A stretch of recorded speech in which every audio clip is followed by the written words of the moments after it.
Hello and welcome to another episode of Gratitude Speaks. I am Uncle Marty Marr, and here representing Gratitude Foundation with another episode of Gratitude Speaks, where we care and we share with others our experience with communal living and using gratitude as a tool for happiness.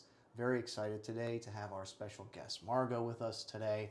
Um, Margo is someone I know personally. We work together at Summit, Maryland, and I've only known Margo for, I guess, about a little over a year now, and haven't really gotten to hear the depths of her story. So I think today is a great day for us to find out. And somebody who's very influential with the recovery community. I'm very pleased to have Margo on the show. So welcome, Margo. Well, thank you. Thank you for the, gracious introduction to who I am and a little bit about how we've come together to know each other. And I'm glad to be a part of this. And yes, I have many layers of different experiences with communal living. And, we still today provide like literally warm households for community living. And that's part of like the goal when we go in and we walk in and they like say like, yes, like I would feel comfortable here. So let me just start that. So I like communal living is many different realms in different areas, from different facilities to different home lives to different structures. And like my first experience of something outside my home that wasn't my immediate family was after my mom passed away. And she was killed in 1994 by a drunk driver. And at that time, I became an orphan and a ward of the court, and I went into foster care living. And that was my first, like, experience with community living. Now, luckily, I will say it wasn't like an institution. It was in a home base. A family they did not adopt me. However, I was able to become a part of their, environment. So it was still very home-like. However, it was, that's where like I started to see like some vast difference from what I was used to and being in a situation where they're not your parents and they're not your everyday loved one, nor were they the kindest. So I spent about from 14 until 16 in that environment. And how many people were there with you when you were there? So it was 3 women and 2 young children, and then father and a mother to them. So, and then myself. And where was that? Was that here in Maryland? No, that was in Pennsylvania. In Pennsylvania, yeah. okay. So I'm from Pittsburgh, Pennsylvania. Yeah, okay. I've bounced all over the United States prior to this, even to that, like, because of military life. So I've lived in multiple states. Yeah. Yeah. So with that, I went to high school. I started to go way overboard because, due to some like younger childhood trauma and some instances, and like even like the main event with my mom. Prior to that, she suffered from cancer for 2.5 years, and my sister was away at boarding school, so I became the full caretaker from 13 on. Like by 11, I was learning how to change bandages, make doctor's appointments. By 13, I was blending her food up and feeding her through a straw. So that's a lot to take on.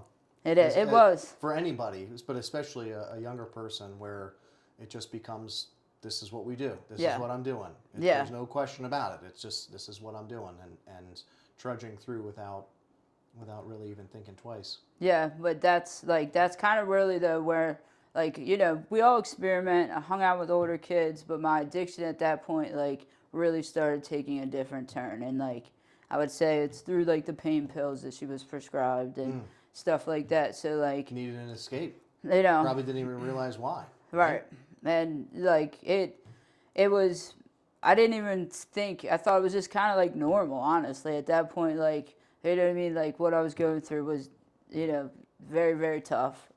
And at times, like, I would just be like, let me just do this. And before I knew it, like, I was doing it pretty much quite every day. And then I go to Pittsburgh and all of this stuff, and I'm in high school, and, like, my foster care family and the environment wasn't very friendly. They were emotionally and physically abusive.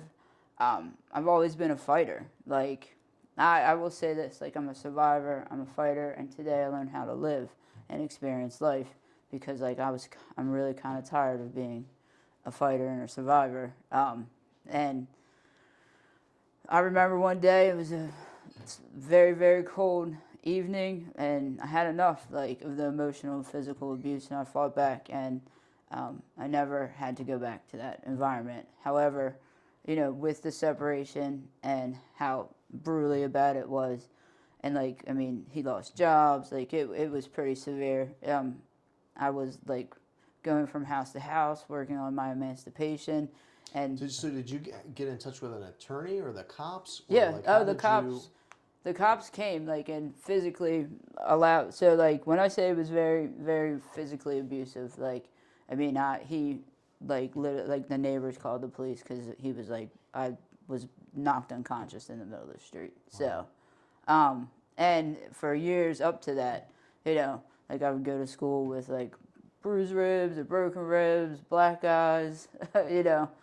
He was always damning to my mom and made sure, like, it was really known that not me nor my sister were worth her living through, you know, stuff. And it was just very, very traumatic for a long time. A couple years was just, whew, I had enough. And with that happening, like, and the lawyers and the police, and he contacted the woman that adopted my sister, and she was a state's attorney, and in Maryland with my sister, and she recommended this facility in Utah to the cops and the lawyers and everything, that it was a rehabilitation therapeutic community for troubled kids. And this facility was called Cross Creek Manor, and it was located, the original one, in Laverkin, Utah.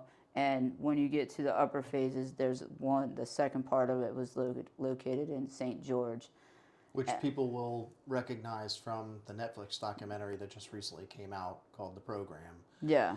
And The program explained the whole WASP organization. There's a lot of youth survivors and support groups because of how traumatizing the facility itself was, and then how misleading. And they've been shut down and popped up in many legal cases and child abuse. Like, it was very interesting. It was, so, like, they thought this was gonna, like, help me. You know what I mean?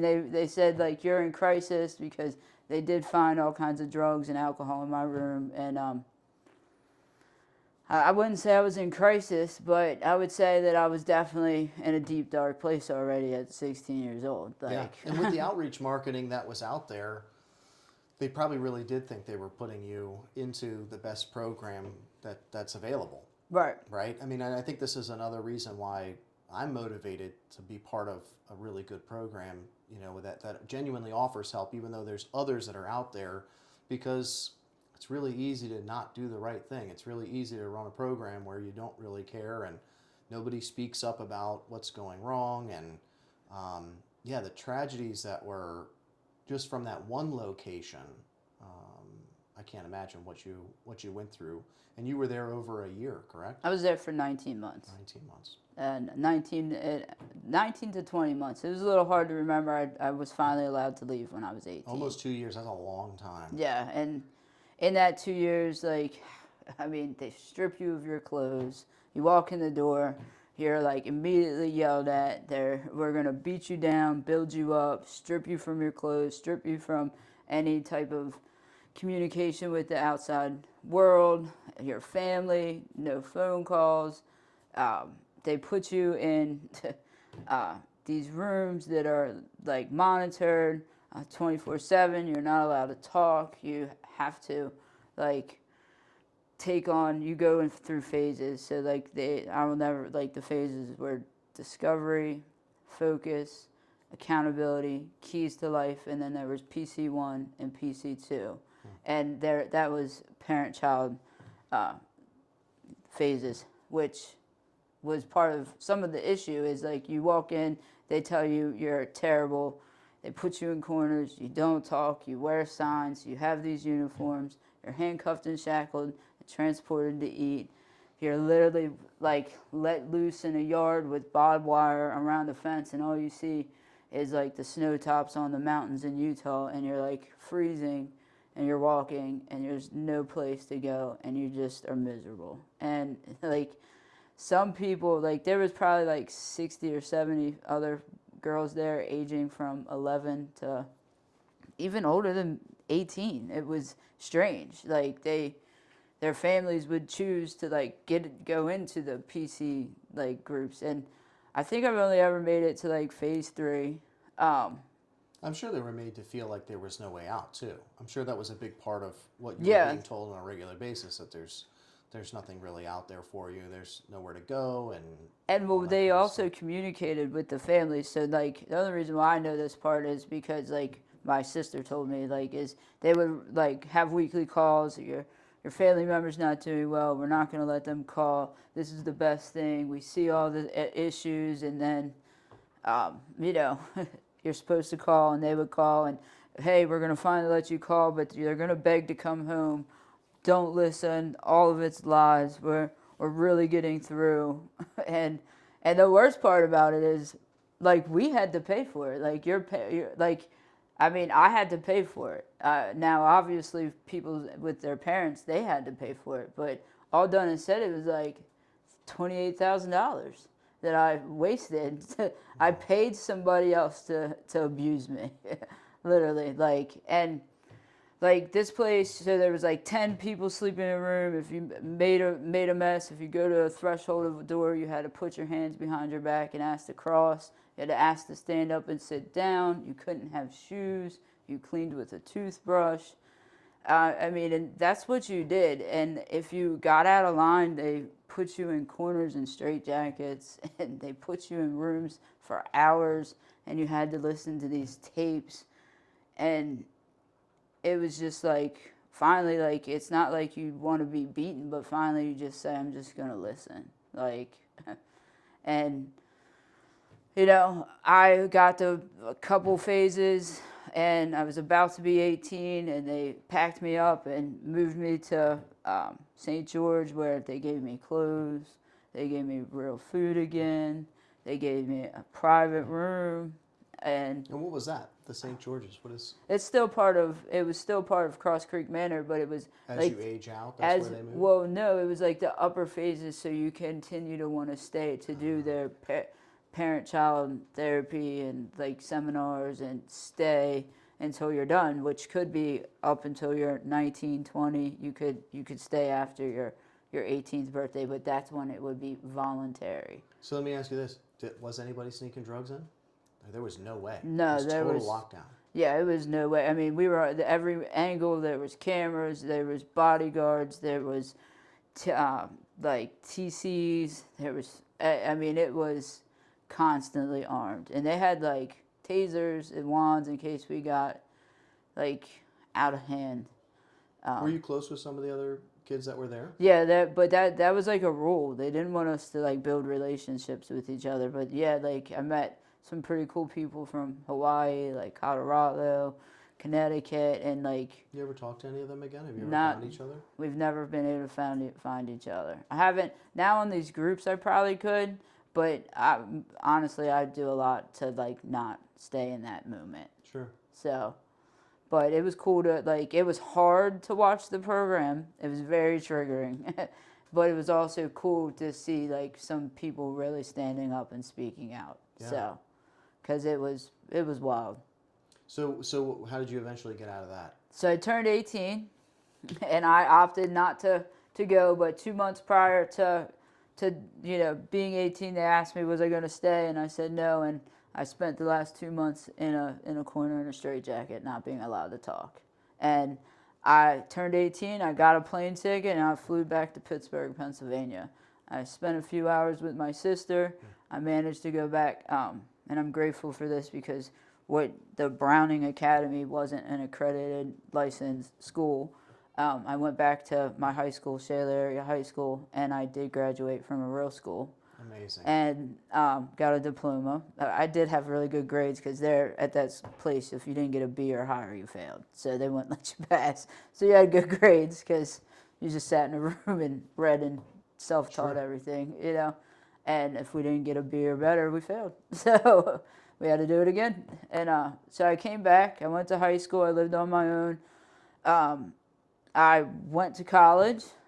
I opted not to do like any dorm lifestyle. I went to the Art Institute of Pittsburgh, but like literally when I came back, like I could honestly say like I was high within 3 hours of being home. And by the time I turned 20 or 21, like I was kicked out of art school for the third and final time because my active addiction was. Yeah, and it's probably worth mentioning too that that's what we see with a lot of people when they're not really trying to recover or stop using. A period of abstinence on its own does not cause someone to actually want to stop using or change. Right. So I would think, yeah, as soon as you got out of there And and had the ability to, you'd be getting high. yeah, and like my drug of choice in there was anger. Like, I mean, like when I say like I'm a fighter, I probably made it a lot harder on myself, but at the same time, like I was like I just didn't have like the ability to care and about myself or anybody around me. Let me just be real. Like I didn't realize that then. Yeah. But like I will say this, like, and I have to share because like my attitude in life is like no matter what situation I'm in, or what communal living environment or, you know, environment, there's always some positive to take away, and like during that time of misery and hell, like I got to go on a hike in Mount Zion called the Subway, and it's a 14-mile hike, and it's where the world literally naturally forms a subway with hot springs and turquoise water and beauty, and that's where I like started to realize like my anger with God. Like it's not that I didn't believe in God, but like I just couldn't see the beauty that He created anymore, and I like you had to do part of that hike blindfolded and ask for help, and I couldn't ask for help. Like I couldn't let somebody lead me, even blindfolded. And like that's where there's one person. His name's Garth. He's no longer employed there because it's been shut down. He was one of an actual counselor in Utah, and he said, "Lift your blindfold up." And if he didn't stop me, I would have walked right off a cliff and fell like over 600 feet. And looking out though, at that moment, besides like the natural beauty and like the hard, like in the nature that was surrounding me, I got to see like the peak of it, and the birds and the soaring and the peace and the serenity, and I just started like crying, and I still couldn't let anybody help me. Don't get me wrong, but that's when I was like, God does exist again, So like even after all that, like I still got to see something I would have never been privileged to see, because of being from the East Coast and being out there. So Yeah. that was pretty cool. That's a beautiful story, and that's a big spiritual awakening. There was more. There was Yeah. more to life than where you were at. Yeah, and like and I know they told us don't have fun, don't make friends, don't do this, like, but like they can't stop you 100%. So, and I come back and I do that, and I'm off to the races. I get kicked out of school again, and when I say I've experienced multiple levels of like communal living, like I hate to say it, left up to my own devices and not receiving help and not being willing. I spent some time incarcerated, and the judge saw fit to send me to treatment. And there was only one treatment facility, and I like managed to get to Maryland. I might as well not skip that. So remember, I have a sister. She was in grad school in Rhode Island, and I haven't talked to her since I came home for 2 hours. And 4 years later, she was the only number I called. I didn't remember, and I called, and she picked me up and brought me to Baltimore, Maryland, and said, "We're going to get you in detox." And I went to Bayview Medical Center for detox. I can say my communal living was very short there. I only made it 8 hours before not knowing anybody in Baltimore City, and I walked out, and I ended up like sleeping in abandoned and running the streets of Baltimore, and like What year would that have been? 2002. 2002. And I haven't left since. In 2002, she dropped me off. She paid for a week for me to go into a recovery house. I didn't make it. The power of my disease, said it didn't matter that I didn't know anybody. It didn't matter that I didn't have $1 in my pocket. It didn't matter that I didn't have any clothes. And that I'm going to figure it out. And I did that until I was 24.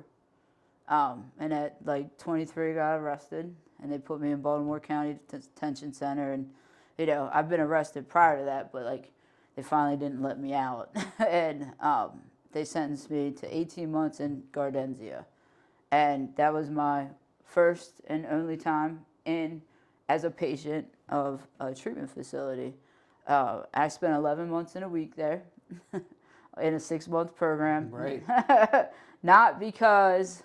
I will say this: I learned everything to do to get by enough, but I also had to face my legal repercussions, and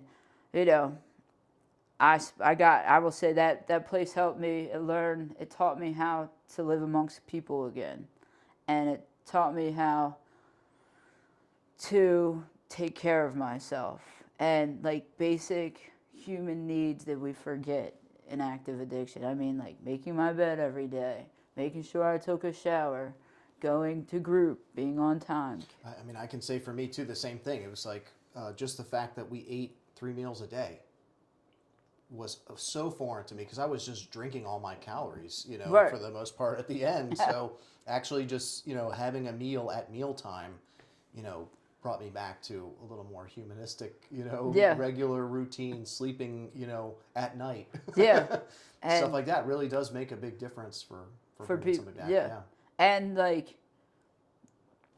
forming relationships, and yes, you had to do therapy, and yes, you had to do group, but they actually allowed us to do group activities and laugh and find joy and find peace. And I wasn't the perfect treatment patient, I will say that. But there was one thing I did do right the whole time, and that I didn't pick up again, and I paid attention, and I was able to work on some things, and that was not only my financial, but my physical health, my mental health, my peace. I was able to start going back to school, get on a career path, because we were allowed in and out after you got to certain phases again. I will say this: I was still pretty close to the whole therapy. It was different, however, that was still the TC model where you put signs I'm sure on. you were extremely guarded. Yeah, you put signs on, and you have to repeat their philosophy, and in my mind, it was some people were was a fashion of brainwashing and this and that, and I was this is nothing though compared to what I originally went through. Right. So I was I'll do whatever it needs. And then once we got to these other phases, it was cool because we were allowed out to start to go to work, to go back to school, and that place allowed me to get a foundation and get a support network and make some friends and connections outside of the treatment facility, and prepare me financially. It set me up I could pay off the wreckage of my past, my Easy Pass bills, my expired driver's license, this and that, and still be able to move out and have some money saved. And I had a career. I was in school. I was doing mortgages. I was working on my, because unfortunately in active addiction I make really poor choices, and they're not the best choices, and they catch up to me because they're choices that could cause me to have be in trouble and get arrested. So allowed me to face all of those charges, because what I learned is once you get in, all the other places start popping up. And when I was done, I had 11 cases to face, and one by one, it kept showing up. Paying on the plans to get back, and just trying to do the right thing, and reconnecting with my sister was pretty cool though. It was cool, the group of girls, because we're there, you're long term, you know what I mean? 6 months was minimum. the group of girls and the group of guys that was there, like, and like we'd work in the kitchen together, we'd do this together, like our bond started to really work. And then we'd go to outside support meetings together, and like we started experiencing life. I'll never forget, like one day we took a pass and we got boats at Loch Raven, and we did jump off the bridge, which wasn't a good idea. Or recommended. The wildlife people did come, and I was like, great. I was scared to death, but like I just told them the truth. Like it was great to be able to be free and like, hey, I'm in treatment. Yes, I have a history. I'm sorry, but this was just for fun. And he was like, we're giving you all fines. And I was like, I could take a fine. Like I could take a fine today.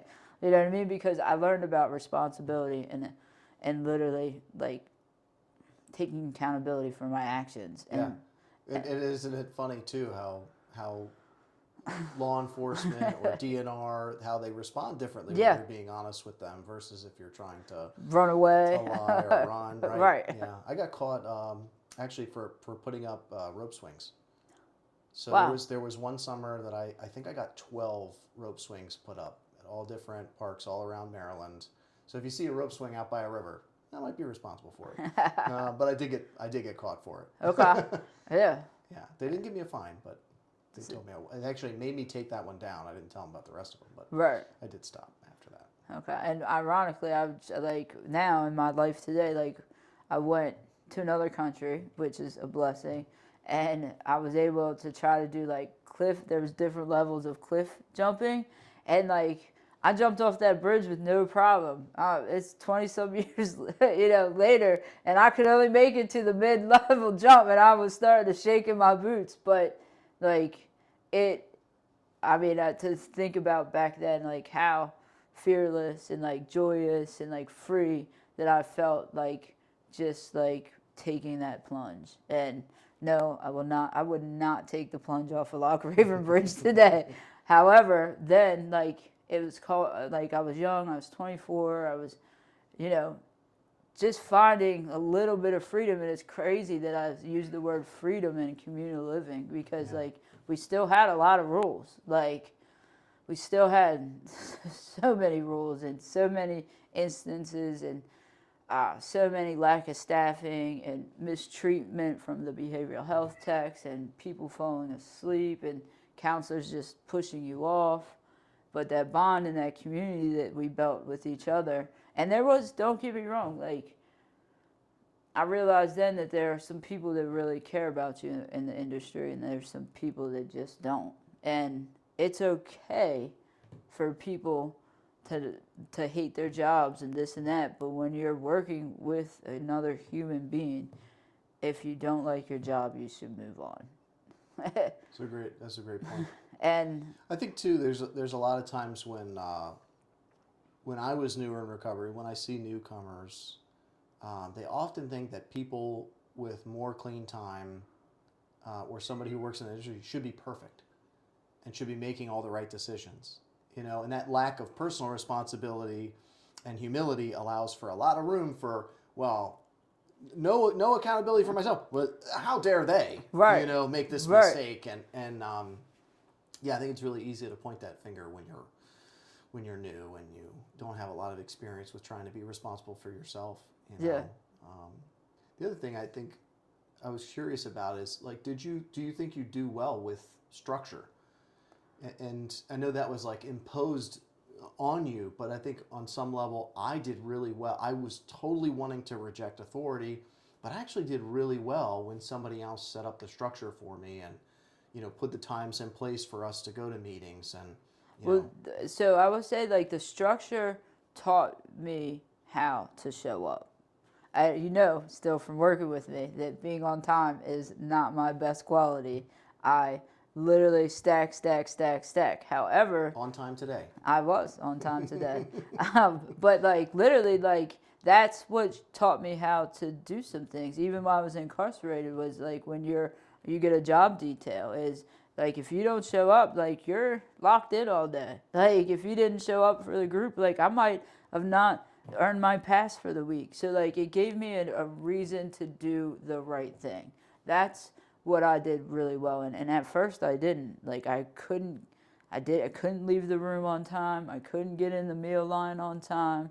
I couldn't take a quick enough shower. Like all those things, I had to literally learn how. Like it was a skill to be able to manage time, and I had no idea how to do that. And at the end, before I started working and going to school, like I became responsible. I was like one of the people like helping the other people, the mentoring, and it was wild to like see how far, because like I said, I wasn't perfect in treatment. Like I had a lot of bumps and bruises, a lot of not listening, fighting, you know what I mean, really being disgruntled, really still not trusting, not unwilling to like work through some things. And like at the end it was like I learned about compliance.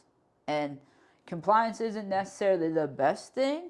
However, it's something, if I was compliant, I could sit through and learn something else about me. And that was what was great. And then I also got to hear that life is possible after this, and like get out and see some of these people smiling and even coming in and supporting us in our journey, and like realizing that like everybody wasn't, I hate to say this, like I really thought everybody was like liars and out to get me and really there just to be not good people. And that was, it was all crazy, thinking, looking back. However, I understand why I thought like that. So it had been a ton of your experience up to that point. But I learned how to laugh in that facility. I learned how to wash clothes in that facility. I learned how to fill out a job application. I learned how to go on interviews. I learned how not to quit. I learned how, like, when I didn't get a job, I learned how to apply back for school and get grants and FAFSA. And when I left there, I was able to rent my own townhome in Fells Point, like, with 2 other people and my support system. And amazing. And we all thrived. Yeah. And a lot can happen in you said 11 months. Yeah. Yeah, a lot can happen in a few months, especially almost a year, I mean, so much can happen if we're actually dedicated to moving forward. But so now what happens? Well, I will say this, like I did have to also learn how to be courteous.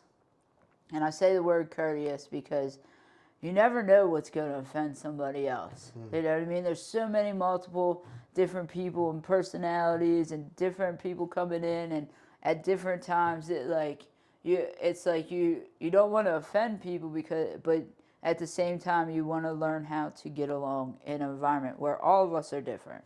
Literally, like you'd be different, or she'd be different, or he'd come be different, and like that could be kind of tricky at times. Like. So I don't miss that part of it. My sponsor was literally just reminding me that last night.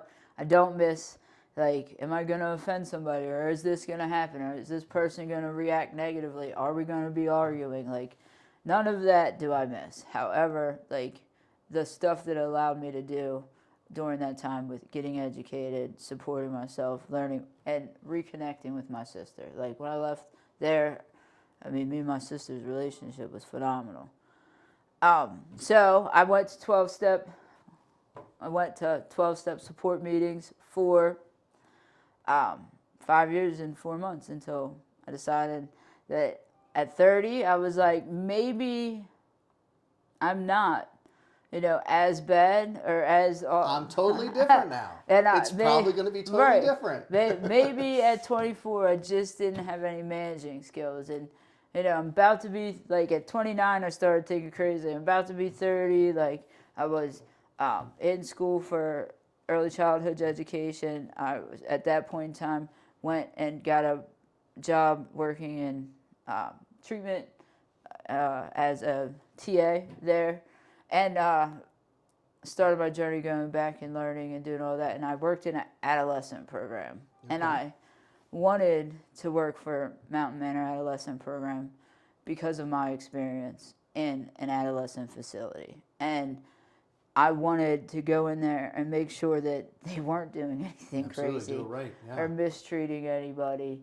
And, what I got was, like, me at that age, angry, hurt, not listening, volatile, rough, you know, children that's been through some crazy stuff, and to be able to be like and it's weird because I still see this like 2 or 3 clients then, and they're like, Miss Margo, and I'm like, dude, we're like you're like 30. I'm like we're older now, because remember this was younger, you know what I mean? I was 26 when I started working in treatment, so I wasn't too young, you know what I mean? I wasn't too old, but I was still like at that age where like the adolescents still felt like they could talk to me if they wanted to, and I see a few of them still today, and it was difficult. Like I will say, like being somebody that had to constantly be on the front line, deal with the chaos, the outbursts, the behavior, the fights, this and that,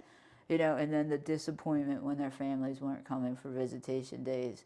And like looking at the organization and realizing like what we could do maybe a little bit different and what we could do maybe a little bit better. However, like in that situation, like, you know, I had an opportunity to go into a level 5 school, and that's why I went to early childhood education. It was a lot about children because of my experience, and like that. So I moved laterally from the treatment facility to the Baltimore Academy, where I started really working with the clinical team and the social workers, and I became a TA and on a track and like teaching classes and students, and that was devastating. I could only do that for about, I think, 2 years, and then at 29 I started really questioning things. I was in school, I had a house, I had a relationship, my sister, I had a car, all the outside external things, but the inside things, like that I was, my attendance to meetings, hanging out with other people with like-minded and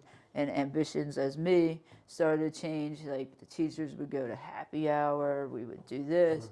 And like my mind at that time started saying, well, maybe I don't need this program. Maybe I was just so young and so troubled and so angry that like I'm really not what I think I am. And like eventually, you know, I decided to pick back up, and I let 5 years and 4 months go. And for me, I'm really grateful, like, for all my limbs and bodily functions still today, because when I went back out, if I'm blunt, everything fit in a cooker in 7 months, and I got hospitalized and OD'd, and they were going to cut my leg off, and again, left up to my own devices, like I was in another situation. So what happened to your leg? I have not heard that story either. So, I don't know, this is pretty gruesome for this. So, I wake up every day. This is not a podcast Okay. made for children. So. So I wake up every day. I take my 2 wonderful, vivacious, wild dogs for a walk, and I pray every day. And I say, thank you, God, for my ability to walk and hit the ground with both feet. So, long story short, everything went in the cooker in 7 months. I was homeless. I was on the streets again. I used for another 6 years after my relapse. And around year 4, I started getting terrible like access, because I'm an intravenous user, to my veins and this and that, and not showering and not being clean and sleeping in abandonments and being on the streets of Baltimore City again. Like I got an infection in my foot, and I couldn't stop using to go to a hospital to get it taken care of. And before I knew it, like my foot went from a normal sized foot to this, and my leg up the calf and all the way up, and then I started having black streaks, and I was, apparently I passed out or I died. So tell us this. So you said something about everything goes in the cooker, and in the 12-step fellowships, you know, people talk about that term, which basically just means nothing really matters. Nothing matters. If you have cars, if you have houses, if you have money in the bank account, if you have family members, everything is up for grabs. Everything basically becomes second priority to using, and ultimately we lose everything. Everything. And so I guess what goes through your mind as you're living on the streets, you're getting by, and you start to develop an infection of that level?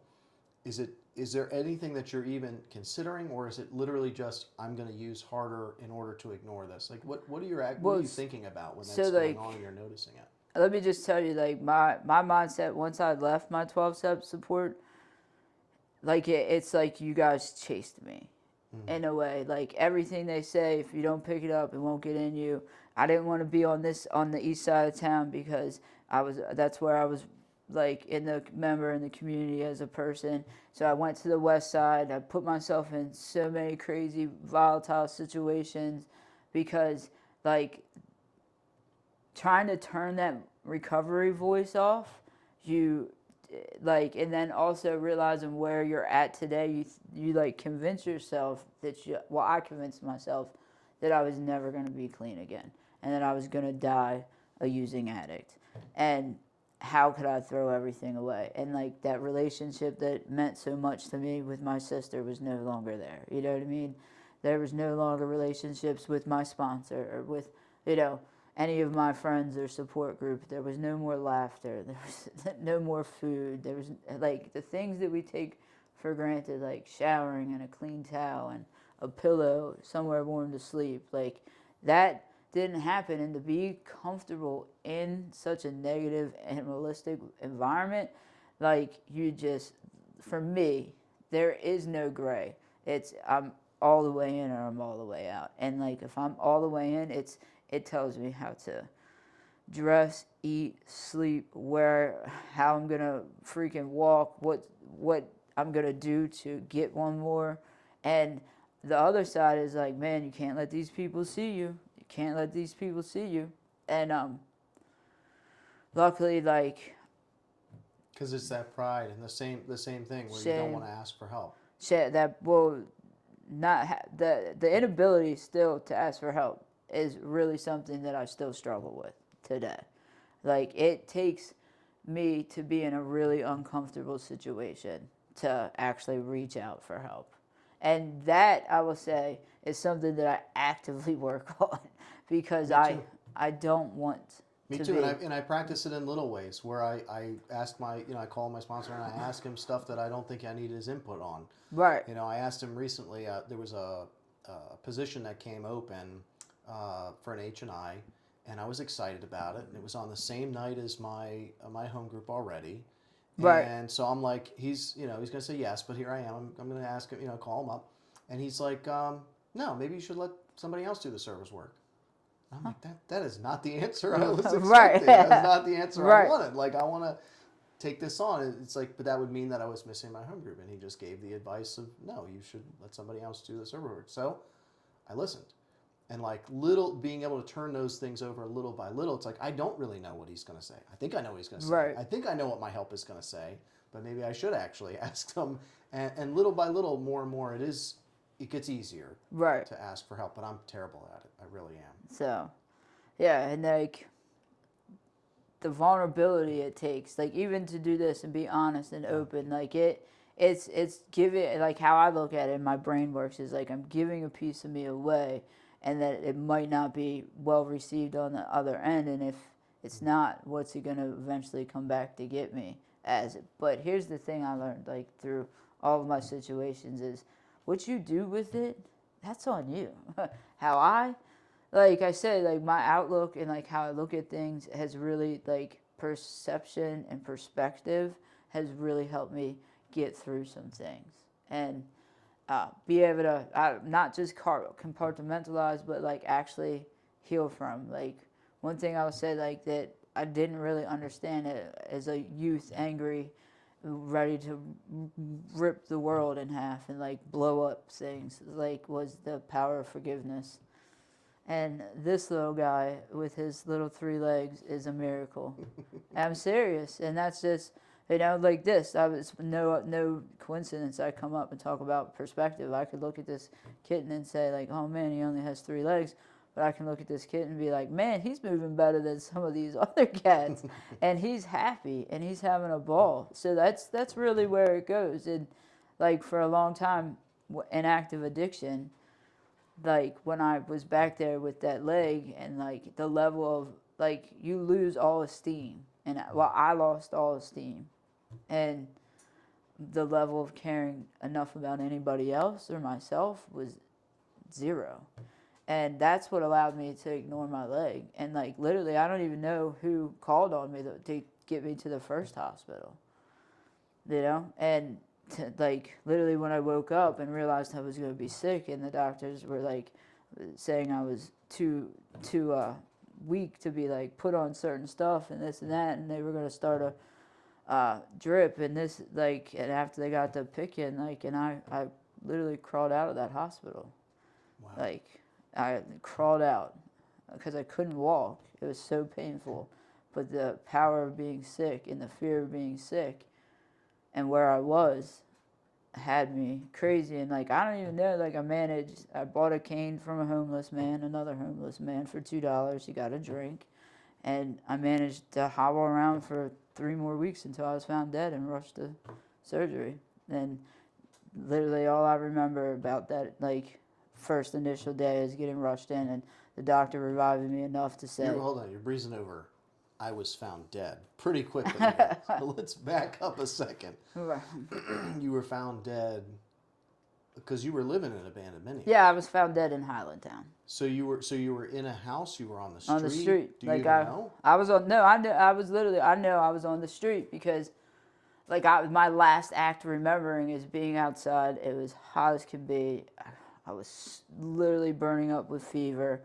I, like, couldn't do enough drugs to get even feeling well. And like I remember like there, and I just And the like leg had been getting worse all that time. yes. So they maybe put some. So with the IV the first time, maybe you had some antibiotics or something that gave you a little more time. Right. But the whole rest of the time that you were back on the street, it was just getting worse. Yeah, and it was. My goodness. I mean, and the lines were getting darker, and I didn't even realize that at that point, like I had a full blown blood infection, and that's what Which is absolutely deadly. And that's what was killing me, Yeah. and you know, and like. I was rushed into the hospital. He revived me enough to say, when you wake up, you won't have a leg. And another reason why, because I really like this doctor. Like he was a young doctor. He wasn't judgmental. And my response, he said to me after that, because I don't remember, he came to my room afterwards. He said, "I've never heard a response like this before when I tell somebody I'm going to cut their leg off." And he said, "You said you don't care because you don't like feet anyway." And that's wild. That is absolutely wild to me. And I'm glad that I choose to call my higher power God decided to grace me and allow mercy enough to save my foot and my leg. Yeah. And I spent 47 days in that hospital before I could like feel my foot, and they did 8 additional bone grafts and surgeries with me awake, and my foot is still purple. So it's better. It's getting better. It used to be all purple. Now it's only half purple. Wow.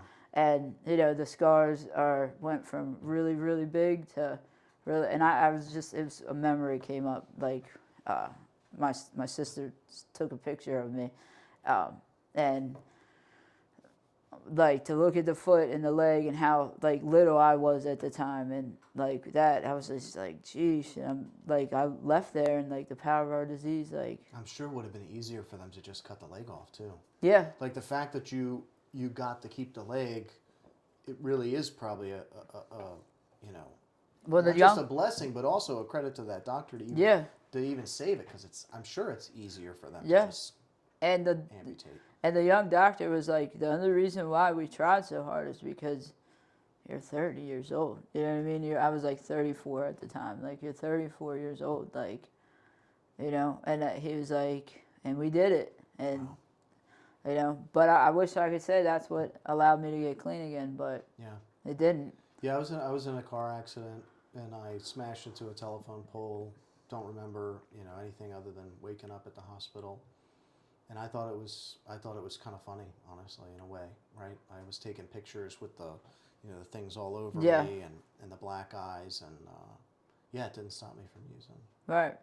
And, you know, again, by the grace of God, my higher power, I wish, when I tell people any day cleaner, any day choice, like to choose going to treatment or going to detox is an absolute miracle, I mean that from the bottom of my heart, because like, I never made it back to treatment as a patient. I got, you know, my disease. I I will think that I can own the whole store, and if I'm honest, it's Nordstrom's, and I'm stinking and I'm sweating and I'm like maybe 100 pounds, and like eventually it catches up. The God sends the law in and the police, and I spent some time again incarcerated. Okay. And like I could have spent so much more, and I didn't get to go to like the women's correctional facility this time. Like they said, no, you're gonna stay like in Baltimore County, and I didn't get to go to treatment. I didn't get to, and So you kicked in jail. yeah, and it was terrible. I mean, Was this your last time? Yes, and yes, and my clean date is April 17th, 2017. However, I got taken off the street in 2015. And I say that because like our disease is that powerful, and I kicked in jail, but I found ways and means to use Suboxones, and even like, I know it sounds crazy, like certain mental health medications, if you don't have issues, you can abuse them, and Well, good for you for resetting that date and calling it what it is then. yeah. And when I left in 2017, I never looked back. And that communal living was not a great experience, not because of the guards in the jail. It was because of my choices. And like at that point in time, I didn't think I had any hope for being a normal human being, and not even like a normal human being, but ever living without the use of drugs. And like I didn't have a good time, and I spent a lot of time in solitary. So I think that's powerful too, to really remember and look at for somebody who may end up in a similar position.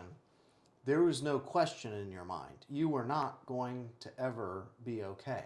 yeah, And I can totally relate to that, where it's like, it's obvious. I'm never going to be okay. Nothing is ever going to be okay. right, That's not a I think maybe think it's like it's concrete. My life is never going to be okay. And there's like a level of acceptance to the reality of that. Not yeah, an if, just a this is how it is. right, And that's not how it is. not right? at all. Looking at you today, it's not obvious that you could have overcome where you were at, right? Right. Like the fact that you have really is a miracle and a testament to you continuing on with overcoming obstacles. Right. And that's what I said at the beginning, like, I'm a fighter, I'm a survivor, but like when I was incarcerated and I didn't have phone calls and all those things that I wasn't privileged to in that facility as a youth, I made that my reality as an adult. Like, because I fought, I got in trouble, I kept getting high, I did this, and I spent a lot of time in solitary, and the only people that supported me was, again, bless her heart, was my sister, and then people I met in my 12-step support, and they would send me letters and send me cards, and the few times that I wasn't on solitary confinement, they would accept my phone calls, and like, So that was like another 2 years? yeah, it was 21 months. Coincidentally. Right. And that's why it's like wow, like, and so I had a pretty hefty sentence, and I definitely thought I was going to the women's Department of Correction, but they said no, and I almost cried, because for anybody that's been in Baltimore County Detention Center, it is absolutely a concrete prison, and there is very limited views to outside. You don't ever leave off a pod. You're in dormitory style living with many different people, with many different charges, with many different violent histories, with many different backgrounds, and it can be a very scary, dangerous place. And then there's somebody like me that like is in there, and like my level of caring about anything is literally zero. So like that's something else. Like one thing I can say about me, and that's probably been my heart due to my mom, is like I've never been an overly like homicidal or person like that. Like I will fight if you come after me, but I'm not gonna just like make and attack people. Like that wasn't my MO, if that makes sense. Yeah. Like, and like that's what I did. And then literally the week before I was released, which I had said I used, Suboxone and other things up until then, I had a weekender. And this is another like really spiritual awakening moment for me. Is like I just get off a lock again. I have like 9 days left until I'm out of there. My weekender comes in and she slides me my stuff and she goes, but I have to tell you I couldn't get you what you normally get. And it was 4 pills of heroin. And I started immediately sweating and shaking and like not knowing what I was going to do. And then like the voices, and I'm not saying like other people's voices when I say this, like the voice of like recovery and options were here. And then the voice of like almost like my other like life, like, no, you're going back to the streets. This is how you're going to die. And like literally in that moment, like I just prayed to God and I ended up flushing those 4 pills of heroin. And I was released and I got picked up by somebody in my support group and I went to a 12-step support group and I picked up in one day and I didn't look back. I don't think it's hard to even imagine, though, that you wouldn't be here today. I don't think you'd be with us today if you hadn't made that other choice. Yeah. So, and for me, like I had this mindset even leaving, like I'm still not, like my record's crazy again. I threw away a good career. Like nobody, like I'm defeated, you know what I mean? Like, and I had this like mindset that I still wasn't sure. And like, I just started doing the next right thing. And no, I didn't go like back to treatment or this or that, but I lived with other people in recovery. And So is this how you end up at the Hum? well, not as a client. So You never were there as a client? no. Okay. No, I never was. I one facility as a client in treatment, and that was in 2004. Okay. So you moved in with other people? Yeah, in recovery. Okay. And I've been in recovery houses. I moved out of them. Like, a lot of different stuff happens. I realized that, like, hey, I'm getting older. There's a lot of younger people there. I wasn't quite right in the mind to make like all the time positive situations, and I was like, let me finally make some like situations, and like I moved in with other older people in recovery that had some time and that had rules and you know what I mean. So for me, that's what, because like if I was to stay in the recovery house, like with some of the younger girls and this and that, like I know me at that time, I wasn't well enough to make solid decisions. Got it. So I was like, you know what? Let's do something different.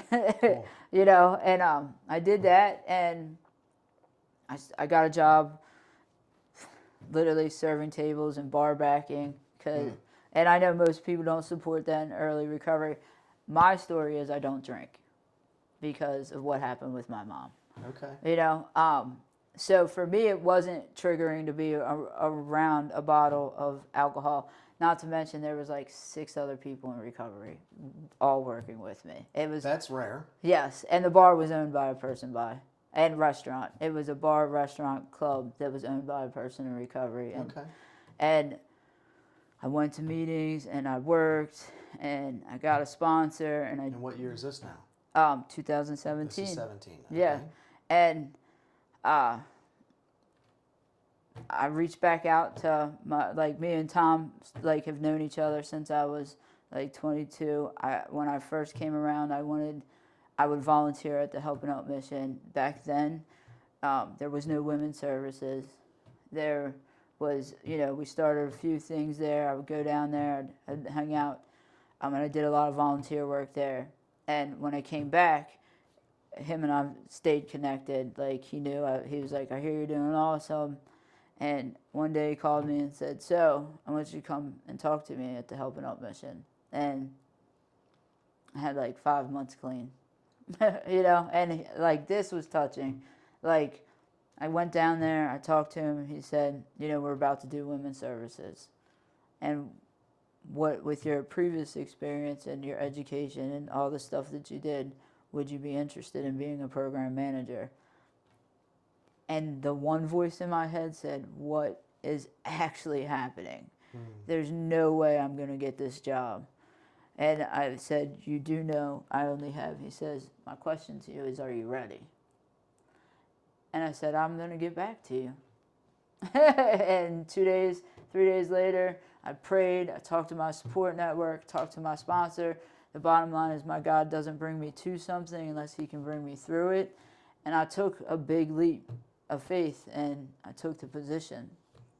And we did the women's homeless services for initially, which was the Bridge program, with which was a partnership with the Mayor's Office of Human Services.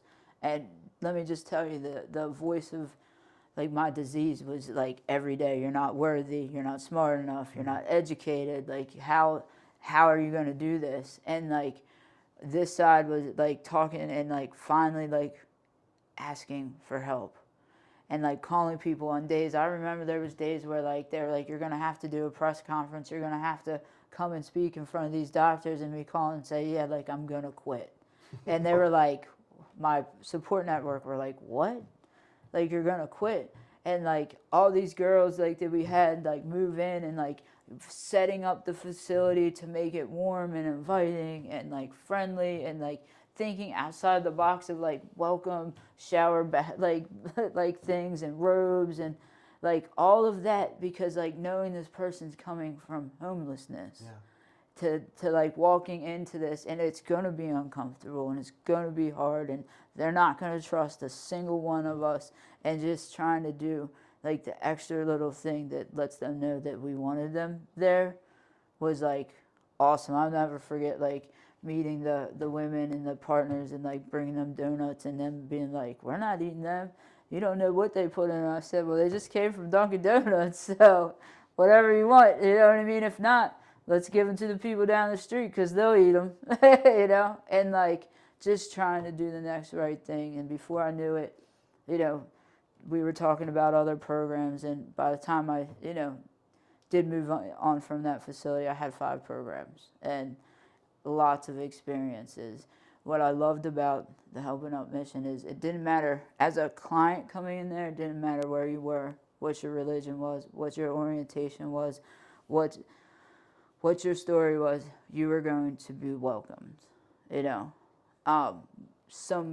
The culture from the clients, because like the clients and the staff, like most of the male staff were, you know, graduates of the program. So like it brought this sense of culture. I will say, as a staff member on the back end, some of like the things that I learned, you know, and I'll say this for me, like the old Christian mindset was sometimes not always a good feeling. However, the greater good that what that facility does and the people that work there surpassed any of it. And for people that that aren't from Maryland, and even some people that live in Baltimore that have not heard of the Helping Up mission, it is a very large organization at this Yes. point. It's a large nonprofit. They do a lot of good. They've got a great amount of support from the Orioles, from the Ravens. They grew from Toys for Tots. They Yes. do a lot of community events. Like they literally will have somebody that has absolutely nothing will house, feed, clothe for at least 8 to 9 months. They have a GD you know, program, they so will they can come in educate you. homeless and they can come out, you Right. know, with basically job connections. It really is a great program, and something that Baltimore should and is very proud of, and not Yes. everybody knows about. Yeah. It really is one of those programs that has withstood the test of time, and Yeah. it's part of the reason why I was excited about working with Summit too, because they're so closely aligned, and you know, Yeah. you guys that help build the Helping Right. Up are building Summit as well, and it's worth mentioning that I'm always surprised when I mention Helping Up Mission and people are like, never heard of it. Right. Still to this day. and 700 beds now, like something like that. Yeah. And 200. This is. I just want to like stress the awesome, like how awesome this is. originally for over 30 years they were only a male organization, and since 2017 they have literally gone the extra mile to support females and in recovery, and not just females, but they have a 200 bed facility for females and 50 for children. So they're there to help. And of course a newer program is going to have some limitations on ages and this and that, but at the same time, if you're early children, early, like not able to support yourself, not doing well in life, they have a bed for you. Yeah. They will give you the additional supports, the therapy, the doctors, the recommendations, the services, and walk you through to when you leave there, you can live independently and be ready. And that's phenomenal. And you know what I mean? And I was so very grateful for all the different levels, from the Veterans Program to the 9/11 Women's Program to the Spiritual Women's Program to Next Step, to be able to see and work with so many different levels and modalities and where you're at to really help you in a community living situation. And not everybody, girls, I gotta tell you, they're a little bit more difficult than men. Like, oh, she used my hairbrush. Oh, she has my shirt on. Like, stuff like that. Like, you learn what to do and not to do, and how to look at it. And there's different levels of like hygiene products that you need, and all kinds of things that it's a different population to serve, and to actually be a part of the first like cohort of women for that was pretty cool. So what do you think that the Helping Up mission did best as far as their communal living aspect? What is it that you think they've got that makes it so special that they did right? So it's very warm and welcoming. I mean, it's immaculate. The new building, from coming from off the streets to fires and air conditioning and beauty and hair dryers and all these things for women, and it being clean and quiet and serene, and giving you a space to be able to just heal. That is what I think they do best. Awesome. So tell us more about Summit. So Summit, it's ironic, Tom and I have known each other. He started Summit in 2019. I was actually still at the Help It Up mission, and we would be talking, and he was like, yeah, it's time to go. And there's just some things that he and I would talk about that we would do differently. And he left, and then I left and went to another facility in the interim. And he called me one day while I was at that other facility, and he said, hey, do you want to have lunch? And I was like, all right. And I'll never forget the conversation. He's like, we've been doing this. We opened during COVID. We're serving around 8 to 11 people. And I was like, whew. In a year, I was like, and maybe 24, because the turnover of people decide not to stay and complete the program. And I looked at him and I said, it's time to either grow or go. And he was like, but I don't know necessarily what that looks like. And I said, well, and he was like, you look stressed out. I was running a very large program. I had 7 different departments, and I was stressed out, to say the least. But in that time, that opportunity gave me the experience to learn the accreditations, the licensing, the compliance, the full-on operations, the behavioral health techs, the manuals, what to do, health and safety, what not to do. And I still got to have direct care in that time. And I met a few other really good coworkers and built some bonds. So when it was time and Tom was ready to go, we reformed and we said, yeah, let's do this. And some in the last 2 years that I've been here now has flourished. That thing that we like about the Help It Up mission is that the same. You walk into a clean, safe, well-maintained home that's not going to make you feel like you're in a facility. You walk in, you have clean towels, clean sheets, you have pillows, we have personals, we have food, we have donations, you have staff. The best part about Summit is that even if you don't know exactly what to do yet, because everybody deserves a shot. Like Tom gave me a shot. There are some people that don't have experience that we've brought on that have been phenomenal, that will go the extra mile, that will stay there, that will be that like voice and listener, and like, let's try to figure this out. Now, everybody has bumps and bruises. Every facility has bumps and bruises. Obviously, we're a newer company, so there's some things that we're still not quite able to do that we really want to do. However, like, I love that we go on outings. I love that, literally, I love that, like, each house can have a cookout, because in the real world at most facilities, they're not cooking out. You know what I mean? I love that the therapists, actually have the time to talk to them, that we don't just meet the 3.1 standard of once a month. Like, we do individuals on a weekly basis. No, not because we're being reimbursed for it, because that's what the client needs.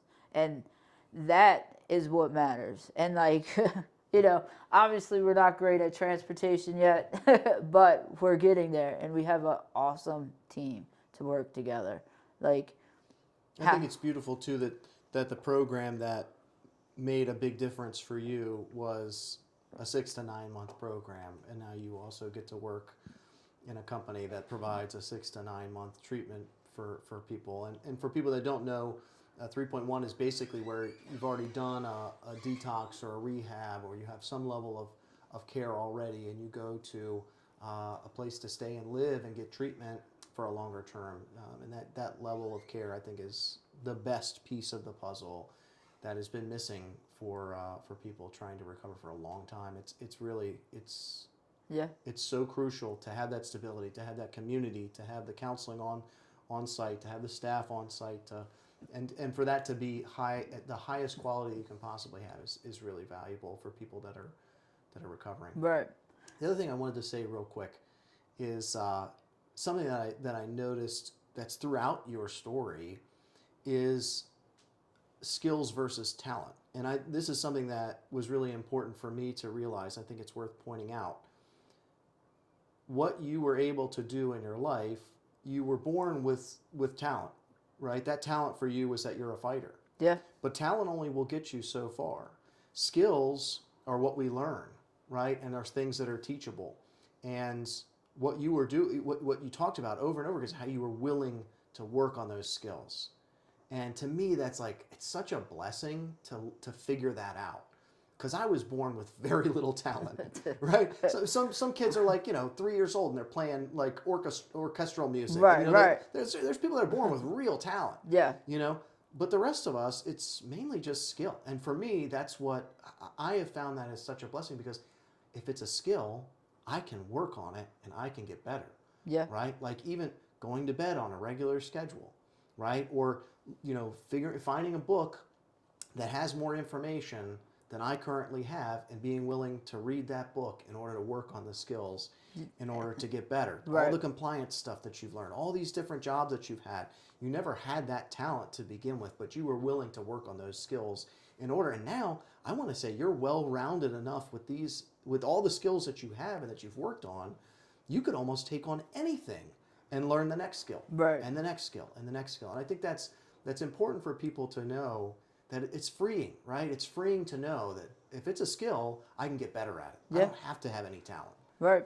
And being willing, like, the one thing I've really looked at through, like, all of my community living situations is hard work, and being willing to sit through it, to figure out what will and what won't work. And there's times, even for us in Summit, we're like, this might be the best. And then we're like 2-3 months later, we're like, you know what?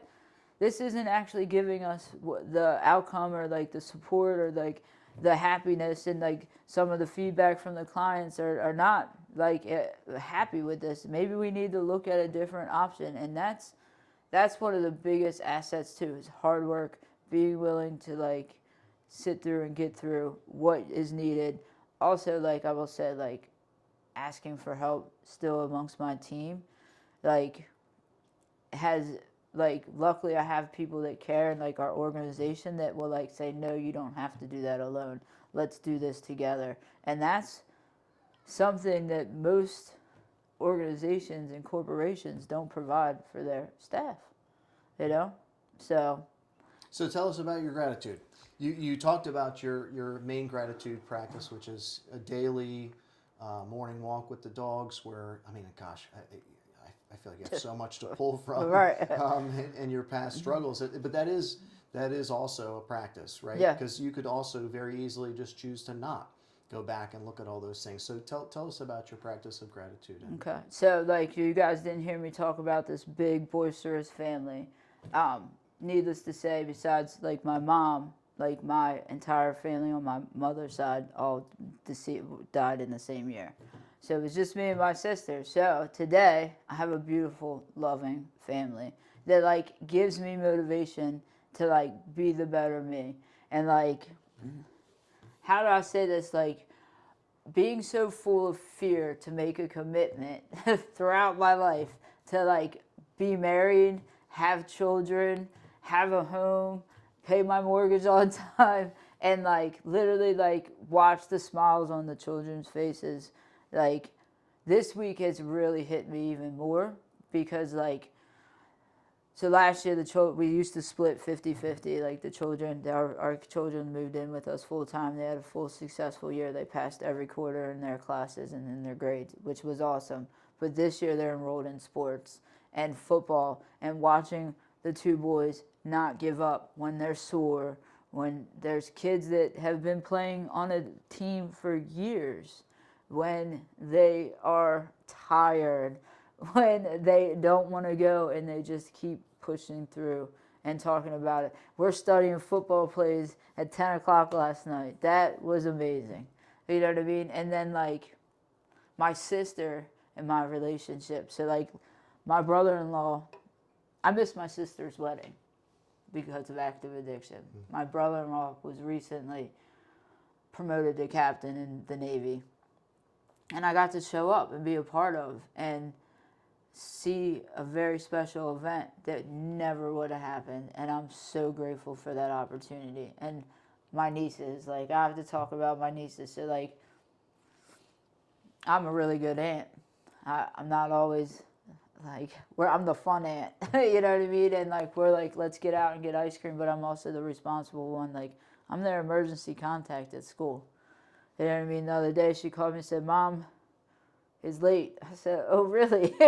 You know, and they're like, all right. And I'm like, all right, I'm on my way from Baltimore to Severna Park, and able to do that. And like there was a time my sister told me she was pregnant right when I was like incarcerated. She said, if I don't get clean, I will never meet my nieces. And I had the audacity at that time to be angry at her. But now that was probably one of the best things that she could have ever said to me. Yeah. And like to watch their faces and the smile and have a warm, safe home in my backyard that's beautiful and amazing and serene, and like just to be peaceful. You know, I am so grateful for my recovery, because without that, none of it would be possible. None of it. And like some days even my job, like I love my job, but like some days I am like, wow, how did I get here?